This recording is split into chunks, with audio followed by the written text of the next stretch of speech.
Você costuma traçar metas para o novo ano que vai começar? Muitas pessoas fazem isso, né? Esse ano eu vou emagrecer, esse ano eu vou guardar dinheiro, esse ano eu vou tirar do papel aquele projeto que eu estou enrolando há anos, vou aprender um novo idioma, vou fazer algum curso, enfim. As pessoas definem objetivos para o novo ano que começa, marcam uma data no calendário e começam um novo ano cheios de esperança de que dali para frente, naquele ano, vai ser tudo diferente. Eu acredito que poucos anos foram tão aguardados quanto 2021. Isso porque as pessoas criaram uma espécie de ilusão de que todos os problemas do mundo eram culpas do número 2020. Mas eu gostaria de te lembrar de uma coisa: não é bem assim que funciona. Não sei se você lembra, mas não foi da virada de 2019 para 2020 que as coisas mudaram de um dia para o outro. Foi mais ou menos lá em março, quando ninguém esperava nada, que tudo mudou. Mas o que tudo isso tem a ver com o tema desse vídeo? Bom, o que eu quero falar se resume numa frase de James Clear que diz assim: é muito fácil superestimar a importância de um momento decisivo e subestimar o valor das pequenas melhorias diárias. As grandes conquistas que a gente obtém na vida normalmente não são resultado de um grande momento decisivo, de uma data que estava marcada, mas são resultado de pequenos hábitos diários, de pequenas coisas que a gente vai cultivando ao longo do tempo. É isso que eu gostaria de abordar nesse vídeo, porque não ter a consciência disso, de que essas pequenas mudanças ou esses pequenos hábitos geram as grandes mudanças na nossa vida, pode estar travando o seu progresso, te impedindo de atingir os seus objetivos. Se você tem dificuldade de ter disciplina para atingir seus objetivos, desenvolver as habilidades que você quer, ou os hábitos que você quer, comenta aqui o que você acha que te impede e fica aqui até o final porque esse vídeo vai ser bem esclarecedor.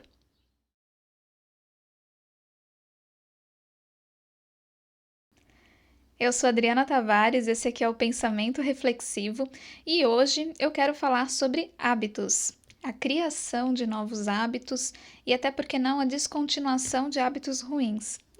Eu já estou devendo esse tema há um bom tempo e eu vou aproveitar agora que é uma época também que a maioria das pessoas quer aproveitar para começar tudo novo, né? Começar novos hábitos.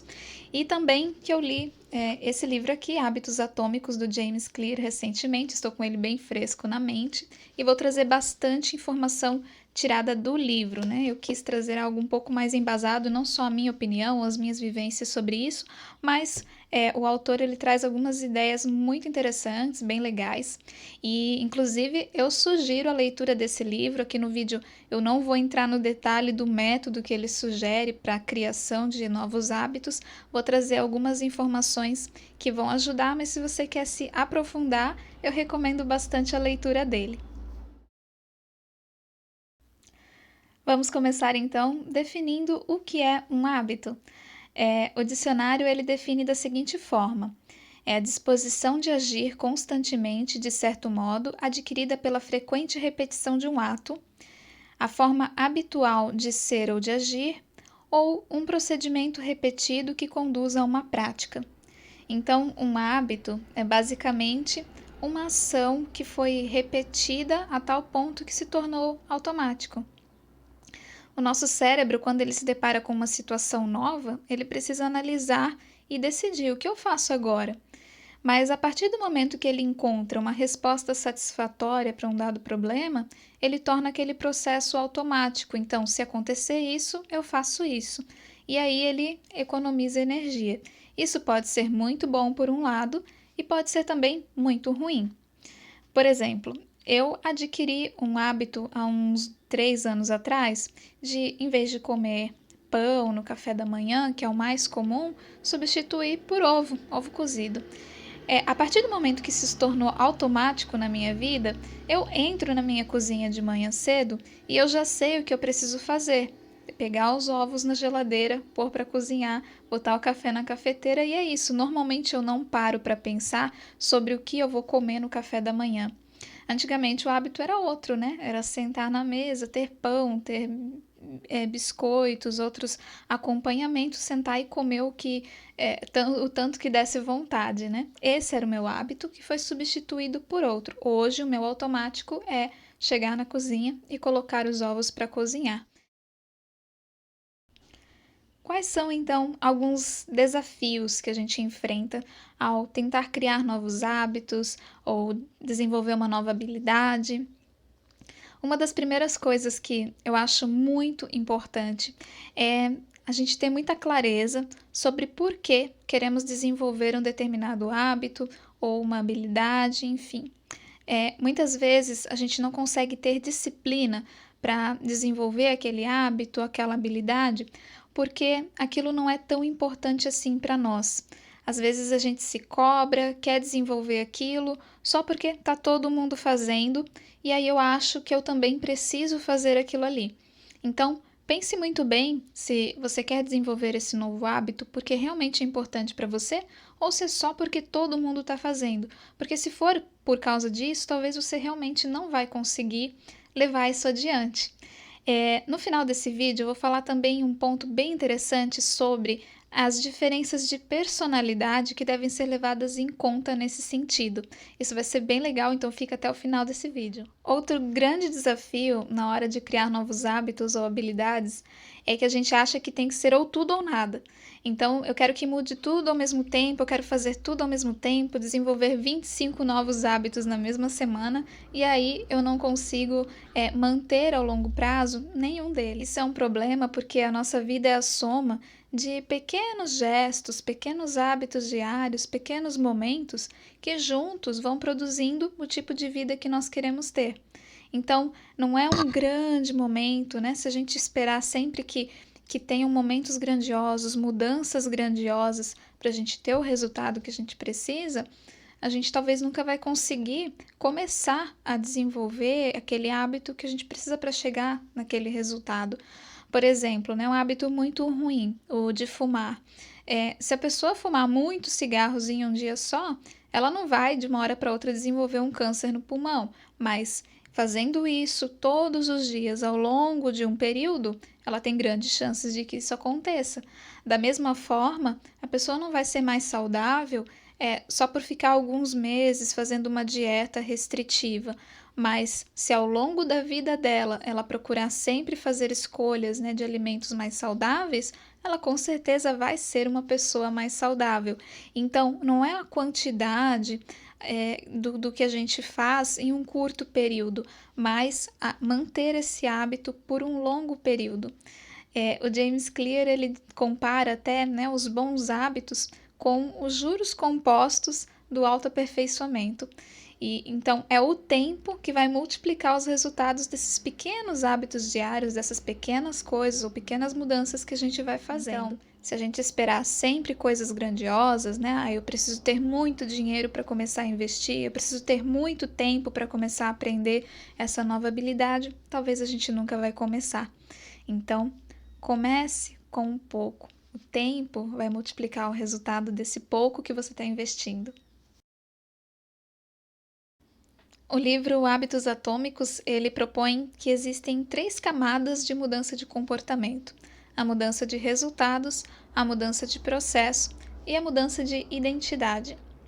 Na maioria das vezes, nós focamos muito na mudança de resultado. Então, por exemplo, eu quero emagrecer 5 quilos, é uma meta e é um resultado. Eu foco no que eu quero alcançar e não em como eu vou alcançar isso. Essas metas muitas vezes elas acabam nos frustrando e não são assim tão efetivas, porque uma vez que eu atingi essa meta, eu posso voltar aos hábitos antigos e aí eu posso perder esse resultado, como no caso que a gente vê muito comum, né, da pessoa que emagrece e depois acaba recuperando, né, aquele peso que ela perdeu porque ela volta aos hábitos antigos. Ela não focou no processo. Então, a segunda camada, que é a mudança no processo, ela é um pouco mais efetiva. Por quê? Porque eu vou focar ali naquele processo.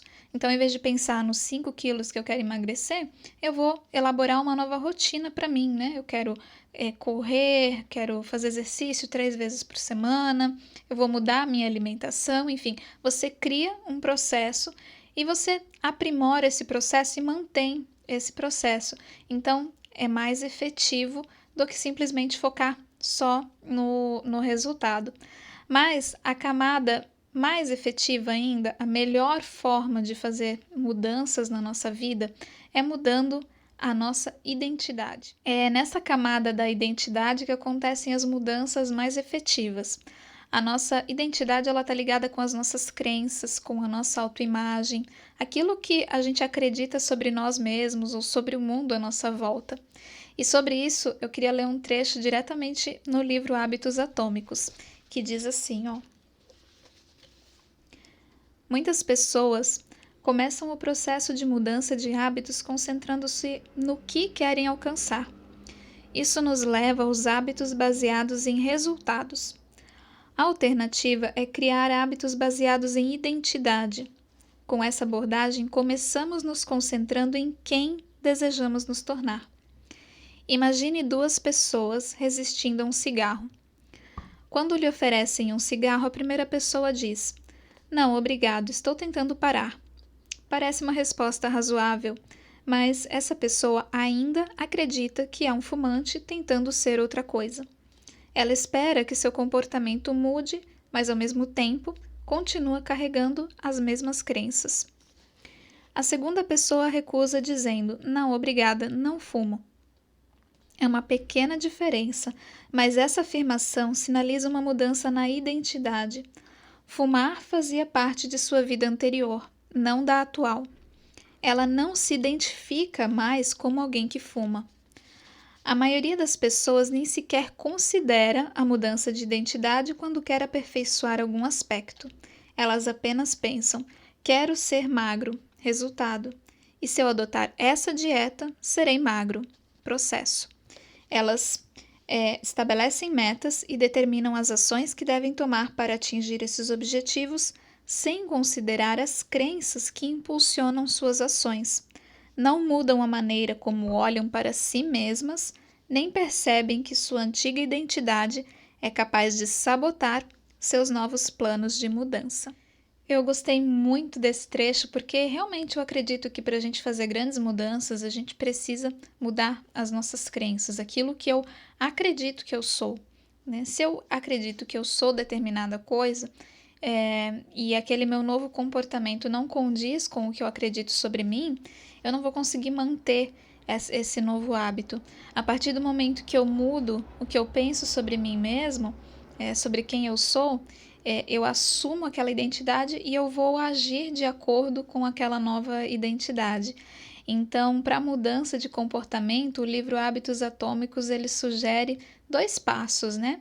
O primeiro é: decida que tipo de pessoa quer ser e depois prove isso para si mesmo com pequenas vitórias. É por isso que eu acho tão importante os pequenos hábitos, né? As pequenas coisas do dia a dia, porque são elas que nos dão evidências que reforçam as crenças que nós temos sobre nós mesmos, né? Por exemplo, se eu saio da cama todo dia e deixo ela bagunçada, né? Eu estou reforçando para mim mesma que eu sou uma pessoa desorganizada, que a minha vida é uma bagunça. Agora, se eu faço o simples ato, né, de sair e deixar minha cama arrumada, eu reforço para mim que eu sou capaz de manter as coisas organizadas, né?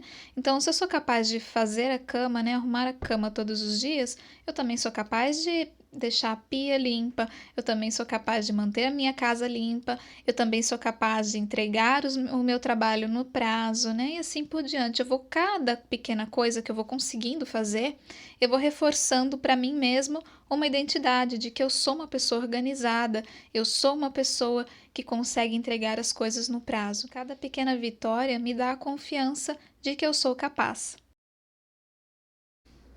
Todo comportamento é motivado pelo desejo de resolver um problema.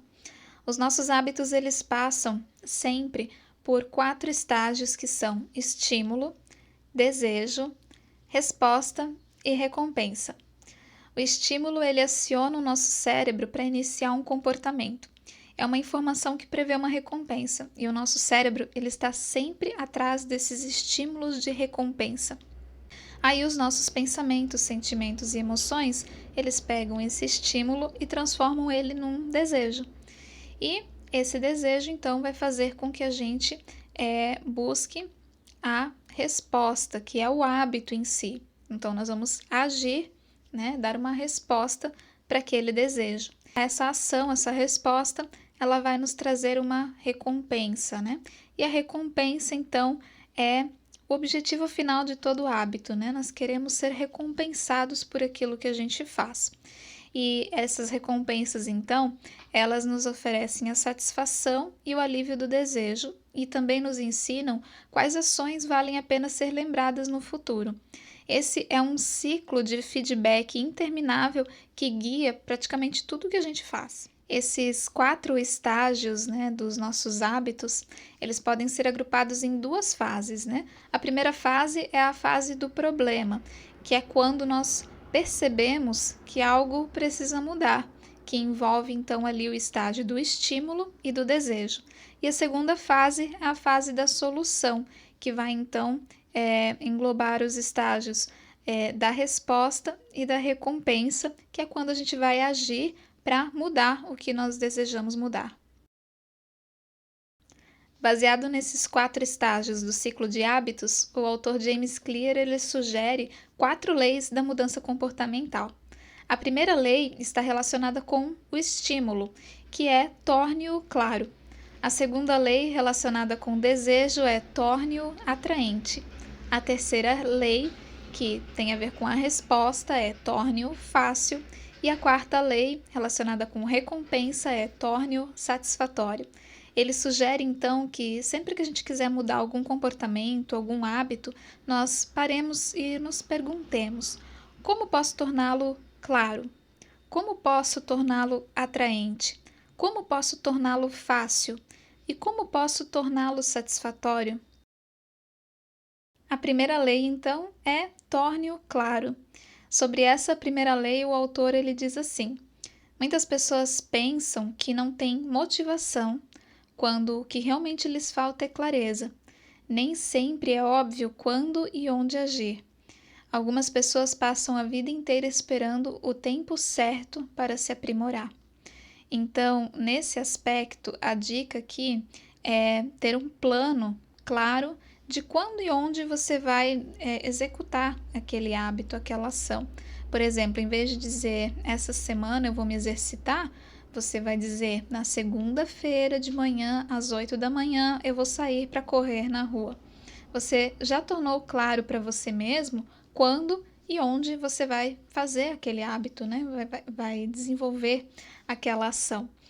Outra dica bem interessante é usar o empilhamento de hábitos, que é associar um hábito que você já tem a um que você precisa desenvolver.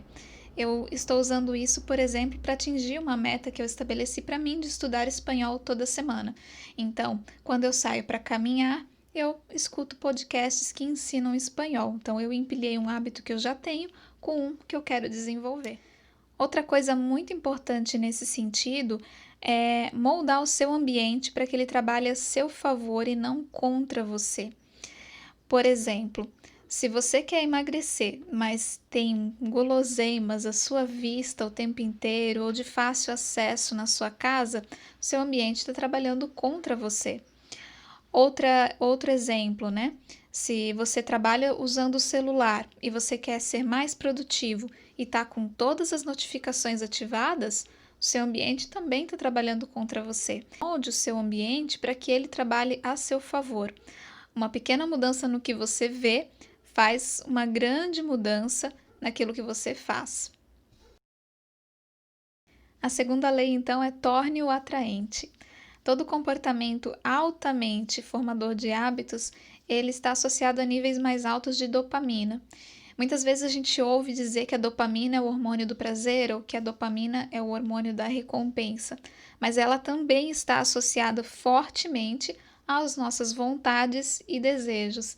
A gente não libera dopamina apenas quando tem a recompensa lá no final, quando tem o prazer, mas quando a gente prevê esse prazer também. Então é isso que vai nos motivar a agir. A gente prevê uma recompensa, se enche de dopamina e aí a gente vai lá e age. Então, a dica aqui é usar o empacotamento de tentações. O que é isso? É quando eu associo algo que eu preciso fazer com algo que eu gosto de fazer. É claro que essas duas coisas elas precisam estar em harmonia, né, com o propósito final, né? Por exemplo, se o meu objetivo é emagrecer e eu associo fazer exercício com comer chocolate ao mesmo tempo, uma coisa vai estar trabalhando contra a outra, né? Mas, por exemplo, né, eu preciso limpar minha casa e eu gosto de ouvir música. Então, se eu limpar minha casa ouvindo música, a tarefa vai ficar muito mais atraente. Então, é isso que a gente deve procurar fazer, né? Tornar aquela tarefa que a gente precisa fazer mais atraente, juntando com algum hábito que a gente já tem e que a gente gosta muito de fazer. A terceira lei, então, é torne-o fácil. Agora me diz, como que a gente torna algo fácil? Bom, fazendo muitas vezes até aquilo se tornar fácil. É preciso praticar, né? Então, por exemplo, se eu quiser começar a correr, por exemplo, ou praticar algum outro esporte, algum exercício, enfim. Não adianta eu passar horas assistindo vídeos sobre isso, comprando equipamentos caros e nunca ir lá e praticar aquele exercício ou aquele esporte, né? A partir do momento que eu pratico isso muitas vezes, vai se tornando mais fácil, né? E assim com todos os nossos hábitos. Outra coisa que o livro vem trazendo é que é muito mais fácil desenvolver um hábito quando ele se encaixa no fluxo da minha vida já, né? Por exemplo, vai ser muito mais fácil eu parar numa academia se ela ficar no meu trajeto do trabalho para casa. Ou, por exemplo, se você trabalha e sabe que chega muito cansado em casa à noite e você planeja fazer uma corrida, né, ou fazer exercícios depois do trabalho. Mas você já sabe que você chega muito cansado e que, além disso, você tem crianças para cuidar ou tem alguma outra responsabilidade para fazer. A chance de você não fazer essa rotina, não fazer esse hábito é muito grande, porque está indo contra aquilo que você até já sabe, né, sobre você mesmo. Então, talvez de manhã seria melhor. Né? Isso é só um exemplo, porque cada pessoa tem as suas particularidades na vida e a gente deve levar isso em conta. Às vezes a gente coloca uma meta que a gente já sabe que a gente não vai conseguir, né? Coloca algo muito difícil, muito impossível. Então, torne-o fácil. Coloque aquele novo hábito no momento, num local em que você sabe que tem mais possibilidade de você fazer. Outra coisa é prever os possíveis obstáculos que podem surgir e eliminar eles antes de acontecerem, né? Para mim, por exemplo, um obstáculo para comer mais salada é ter que ficar lavando aquelas verduras, né, todo dia na hora do almoço para fazer a salada. Então, funciona no meu caso se eu chegar do supermercado e já lavar tudo e guardar praticamente pronto para consumo na geladeira. Isso envolve o quê? Planejamento, porque se eu for no supermercado num horário super corrido, que eu vou chegar em casa, não vou poder fazer isso com calma, né? Já não vai dar certo, né? A chance dessas verduras estragarem fora da geladeira e eu não comer a minha salada é muito grande. Então, eu já tenho que planejar com antecedência para ir no mercado num momento em que, quando eu chegar em casa, eu vou poder fazer essa tarefa de lavar tudo para guardar prontinho já para comer. Isso envolve também, quando sair de casa, já deixar a pia arrumada, já deixar a cozinha preparada para eu fazer essa atividade, né? Porque se eu chego em casa com aquelas compras todas, já chego meio cansada, né? E ainda tá tudo bagunçado para eu fazer isso, não vai dar muito certo. Então, o ambiente tem que colaborar, né? Isso tudo vai tornar mais fácil aquele hábito, né? Então, no dia que eu vou no mercado, é cansativo, tem muita coisa para fazer, mas nos outros dias, para mim comer a salada é muito fácil, porque já está praticamente pronto lá na geladeira. A quarta lei é torne-o satisfatório. Então, todo hábito, ele produz resultados ao longo prazo, né? Ao longo do tempo. O problema é que esses resultados, muitas vezes, eles estão desalinhados. Os nossos maus hábitos, eles têm um resultado normalmente imediato bom, né? Na hora é bom, mas ao longo prazo traz um resultado ruim. Já os bons hábitos é o contrário. Na hora, às vezes, não é muito bom, mas traz um bom resultado a longo prazo. James Clear ele fala sobre isso, né? Os custos de seus bons hábitos estão no presente. os de seus maus hábitos no futuro. E como nós muitas vezes preferimos pagar as coisas a prazo, né? É muito fácil a gente cair na tentação ali dos maus hábitos, né? Daquilo que vai nos trazer satisfação imediata naquele momento. A gente vai sempre tender a querer aquilo que é bom na hora. Como que a gente pode tornar satisfatório um bom hábito, sendo que a recompensa ou o resultado dele vem mais a longo prazo? Uma das maneiras de fazer isso é através do sentimento de sucesso. Quando eu faço algo que na hora talvez não é muito bom, mas eu consigo fazer, eu tenho que reforçar para mim que eu estou tendo sucesso naquilo. Alimentar esse sentimento de sucesso, de que eu estou atingindo, que eu estou fazendo progresso de uma forma visual, ou seja, pode ser um rastreador de hábitos, uma planilha, tem aplicativos, né, dependendo de qual é a meta, que ajudam você a mensurar e a ver isso, né, de forma visual, como eu estou progredindo. Isso vai alimentar esse sentimento de que você está tendo sucesso, de que você está sendo bem-sucedido, que você está progredindo. Isso vai te dar essa sensação de satisfação, né, que esse bom hábito teria só depois de muito tempo, né? Por exemplo, você começa a correr, caminhar, fazer algum tipo de exercício, você não vai ver o resultado disso depois de uma semana. Agora, se você colocar uma meta, por exemplo, né? Eu quero fazer tantos quilômetros, eu quero melhorar o meu tempo de corrida, né? E você vai colocando essas pequenas metas, vai anotando isso num papel ou numa planilha, num aplicativo, seja lá da forma que for, uma forma visual, que você consiga ver como você está sendo bem-sucedido, isso vai ser a sua recompensa imediata. Você vai tornar aquele hábito satisfatório. Isso é importante principalmente no começo, né? Quando você está começando um novo hábito, né? A partir do momento que você faz aquela mudança mais profunda na sua identidade, ou seja, você se identifica com aquele hábito, você é aquele hábito, você não precisa mais tanto desse tipo de satisfação imediata, porque aquilo já faz parte de você. Então, quando esse hábito ele está de acordo com o tipo de pessoa que eu quero ser, da pessoa que eu acredito que eu sou, ele vai se manter por si mesmo. O último ponto que eu quero abordar nesse vídeo é escolha bem o seu jogo. O James Clear ele fala uma frase, né, no livro que diz assim: você não precisa criar hábitos que todos dizem para criar. Escolha o hábito que melhor lhe convier, não o mais popular.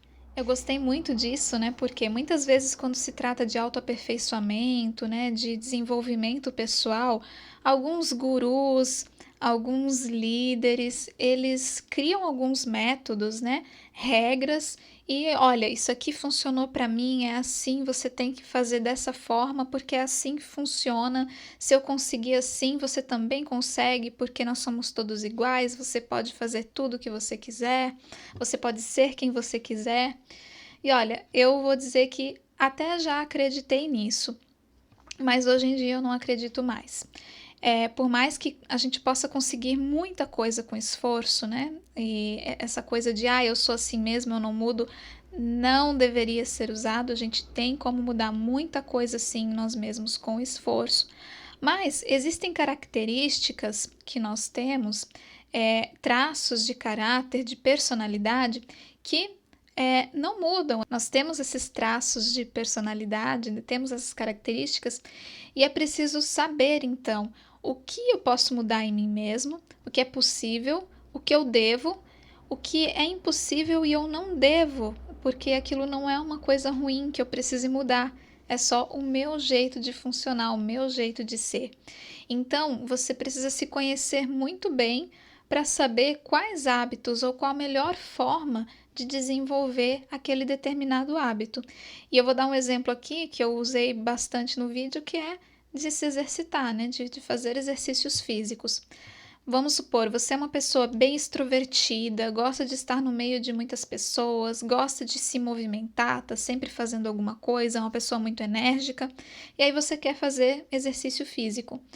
E aí talvez, suas amigas fazem pilates, está na moda fazer pilates e você vai fazer pilates. E talvez, como são exercícios um pouco mais parados, você vai achar aquilo chato.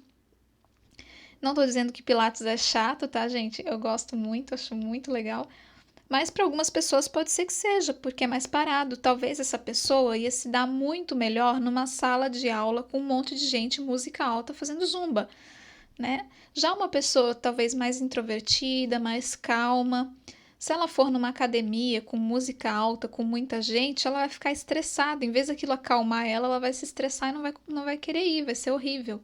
Então, talvez para essa pessoa, sim, um pilates ou uma caminhada na rua, num lugar mais tranquilo, vai ser muito mais agradável. Então, saber diferenciar, né, os nossos gostos, aquilo que faz sentido para nós, vai ser muito melhor. Isso não quer dizer que eu não posso me desafiar a fazer algo diferente, né?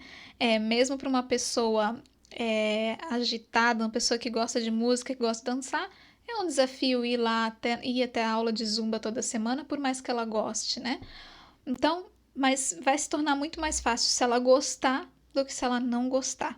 A gente pode sim viver a vida lutando contra as nossas tendências, mas talvez não vai ser tão produtivo. É muito mais fácil, é muito mais suave quando a gente se conhece bem e sabe o que vai ser mais fácil para mim, onde eu vou me sair melhor, aonde vale a pena eu investir os meus esforços, né, de mudança, de criação de hábitos. Então, o autoconhecimento, ele é fundamental. Você não precisa ser o que todo mundo é. Você já é o que você precisa ser. Você só precisa entender quais são os seus recursos, qual é a sua forma de funcionar melhor nesse mundo e desenvolver hábitos que maximizem aquilo que você já tem de bom, de recurso, de talento e minimizem os seus pontos fracos. Então, um problema, né, disso é que muitas pessoas ficam perdidas, elas não sabem quais são os seus pontos fortes, né? Quais são os seus recursos, aquilo que ela tem disponível para agir na vida, para atingir os seus objetivos, né? Mas existe algo muito legal, né? Que eu tô aprendendo agora, tô cada vez mais encantada, que o nosso corpo, ele mostra claramente, é como se viesse escrito mesmo, quais são os nossos recursos, as nossas dores, os nossos conflitos, os nossos mecanismos de defesa. Então, a gente sabendo isso, é como se a gente tivesse a receita do bolo de como esse ser humano, como essa pessoa vai funcionar melhor. E é incrível, gente. Essa técnica não tá no livro Hábitos Atômicos, tá? Vem dos estudos de um psicanalista chamado Wilhelm Reich, que era um alemão, aluno do Freud, mas o método, né, a forma de análise corporal atual, ela foi desenvolvida por uma psicóloga brasileira, a doutora Vanessa Sesnick. Então, é muito legal. Eu estou fazendo a formação, estou quase terminando, e eu vou trazer muitas informações sobre isso daqui para frente, porque eu realmente acredito que é um conhecimento valiosíssimo. A pessoa que mais nós devemos conhecer é nós mesmos. Ter essa receita de como a gente funciona, de como a gente sente, de como a gente se relaciona conosco mesmo, é incrível, é libertador e eu quero que muitas pessoas tenham acesso a isso. Então, se você ficou curioso, gostaria de passar por uma análise corporal, fica me acompanhando aqui, se inscreve, né, no canal, me acompanha pelas redes sociais, que daqui para frente eu vou trazer muito conteúdo sobre isso, vai ser muito legal.